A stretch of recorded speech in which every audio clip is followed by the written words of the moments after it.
And we've got breaking news. We just had a conversation about Mitchell Robinson and his broken finger, and Shams tweeted just moments ago that Robinson has undergone surgery on the broken right pinky and that he fully plans to play in Game 1 of the finals next Wednesday while wearing a brace on his hand.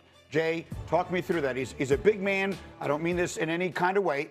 He's not a shooter. He's not, how much do you think wearing a brace on his hand will impact his ability to impact the game? Well, it'll probably be a softer brace, obviously, to hold the ball. I'm not sure what kind of brace is actually going to be, so it's hard to make an assessment of how he handles lobs at the rim for dunks. But, I mean, mostly he's a screener, he's a rebounder. You just want to be able to secure the ball on rebounds defensively and be active. The thing is, with the hand, it's like, reaching in the cookie jar, blocking shots. If that's his right hand, I mean, that's your active hand, your dominant hand.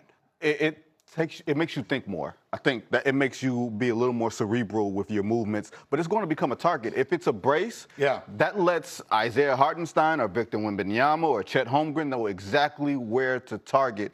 I think I just saw this on In Street Clothes, Jeff Stotts on Twitter. He said since 2005, the average time on the return from a pinky surgery, 14 days.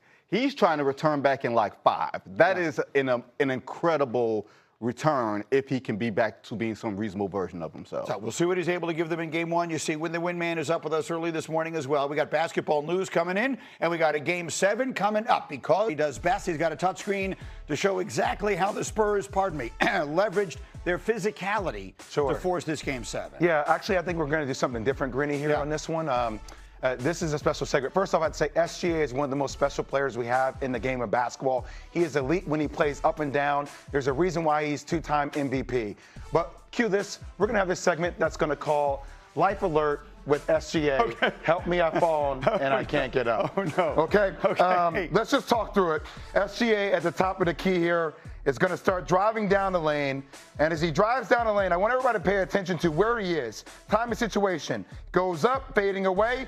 Straight up and down, can make that shot. Player defending him in the pocket, not extending. Why fall down? Falls down, number 1. Why? No need to fall down, SGA. Play through it. Next possession, literally going for the ball. Goes up for it. Vassell's there, creates contact. Look at the elbow that he uses, Green, right here. Yeah. He's literally using the elbow in his chest. Right. His elbow's in his chest. He is vertical. Yeah. He is vertical. Why? Just lay the ball in.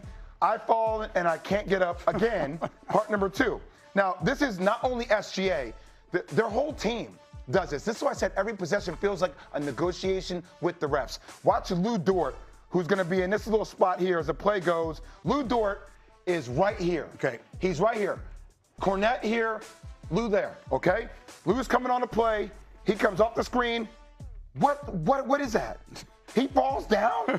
Why fall down? Just get over the screen. You don't get hit like that. Makes another shot. SGA, once again at the top. He's going to drive. He's going to get all the way to the lane. Easy little lay in here. Goes up. Nobody's on him. Is anybody on him? Nobody's on him. 3 guys around him. 1, 2, 3. Nobody's touching him. A nice little easy left-handed lay at the rim, right? Go up. Easy. Why fall? Why fall? And then the last play, I don't understand. It's the last play. This is Castle. Right. Because this happens. I want you to see what it looks like when you get hit and you play through contact. So when people start talking about Kobe or Michael, those dudes, they got away from contact, but it's about making the shot. Watch how Castle absorbs it. Watch how Dort goes over the screen again, does this similar flopping thing again. I don't know what that is for no reason. Castle gets over the play.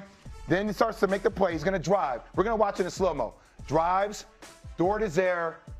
Gets over the top. Watch the way he gets hit in the head. Yep. Crack in the head. And 1.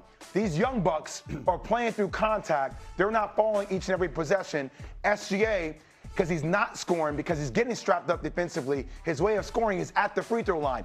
He's looking for the contact instead of looking for the shot. That's the difference between the way the two teams are playing. Boy, that is really well designed and really well demonstrated. I think it's becoming clearly the story, whether that's reasonable or not. It's fair, it's not, it's fun, it's not. it is the story of the series so far, and we'll see how it is called I on Sunday. I hate that the game is coming down to us using terminology like life alert with SGA, help me, I've fallen, I can't get up. I know. But honestly, when he plays, he's so talented, he doesn't need to play the game that way because he can still drop 30 if you just were to play through contact and be strong. It's really well done. All right, Jay, well, with that, that's the story in the West.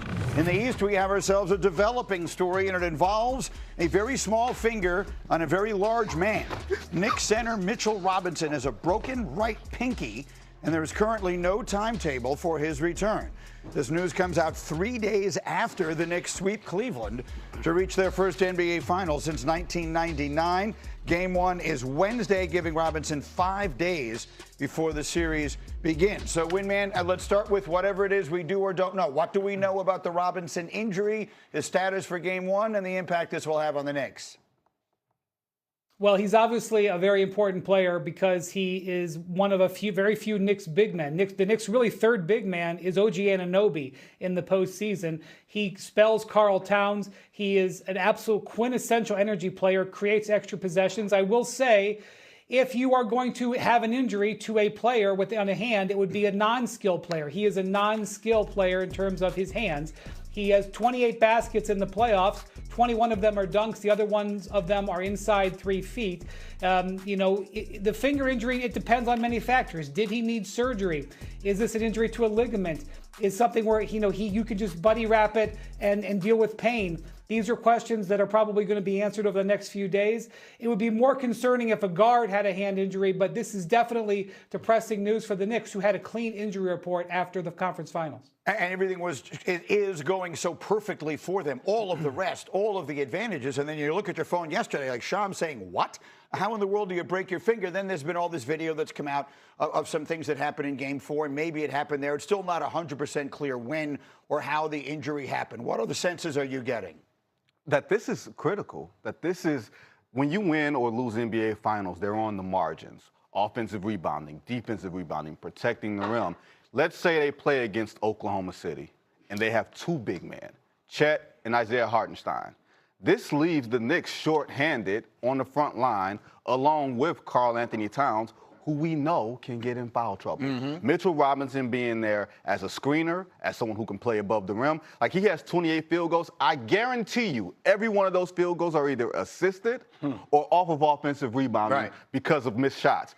That is a critical element of what the Knicks do. They've been playing so well offensively that you kind of overlook that stuff. But I think this has a chance to be a series-turning injury. If he doesn't need surgery, he gonna play. Like, if you're Jalen Brunson, like, hey, look, dog, like, I get it, this new school of basketball, pinky injuries, like, but if you don't need surgery, we need you strap that up. Yeah. I throw the ball lobs at the rim. I'm gonna need you to go get that. And defensively, I'm gonna need you to be a presence. We're gonna have to play through pain. Nothing that you've accomplished in life isn't through some adversity. And this is one of those moments where, yeah, if it's a pinky injury, if you don't need surgery and you can't hurt yourself anymore, I'm gonna need you to play through that, because if a matchup against OKC, we have to worry about Karl Anthony Towns being in foul trouble. And if it's a matchup against this 7'5", 7'6" alien, we're going to need you on the court to spell Cat some minutes. We're going to need you on the court to win the championship. So I agree with you, and I think if it is even remotely physically possible, he's going to play. The question is, what impact? I mean, if you just sort of assess, because you said to me earlier, you once had a similar injury to your non-shooting hand. Yep. And I said, jokingly, but not really, I'm not sure if he has a shooting hand, right? I mean, that's not really part of his game. So what impact do you think it actually has? Just around feel, around lobs at the rim, getting rebounds, securing it strong with 2 hands. And by the way, like, I know people at home don't like to hear that style of basketball, but you guys have to understand, like, we got Steve Smith in the room today, right? Yeah. Like, savage with what he does. There are players in the league that pay attention to injury reports. Why do you we start saying lower body injury? Right. It didn't specify what it is. Your hand is something every single time you get a chance to get a rebound, somebody's swiping down on your hand.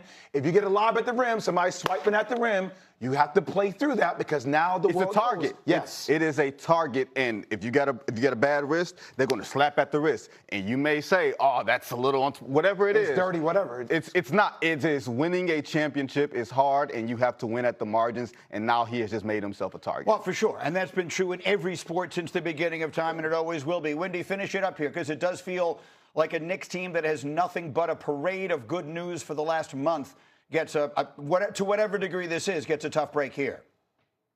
Yeah, here's the thing. There's still 5 days between now and game one. He would have more days. Even if he isn't ready to start the series, there's a long period of time. I got to think he's going to be able to put his fingerprints on this series. And also, look, he's headed into free agency. If he heroically comes back from this injury and is able to make an impact, it potentially is a wonderful story. But that is something that is a hard sell today when you're still shocked with this news. Absolutely. Yeah, it came across as a big surprise yesterday. So obviously we have a lot more basketball to get to. And Steve is here with all our football conversation. And then we have this. We had just positively tragic news from the National Hockey League yesterday.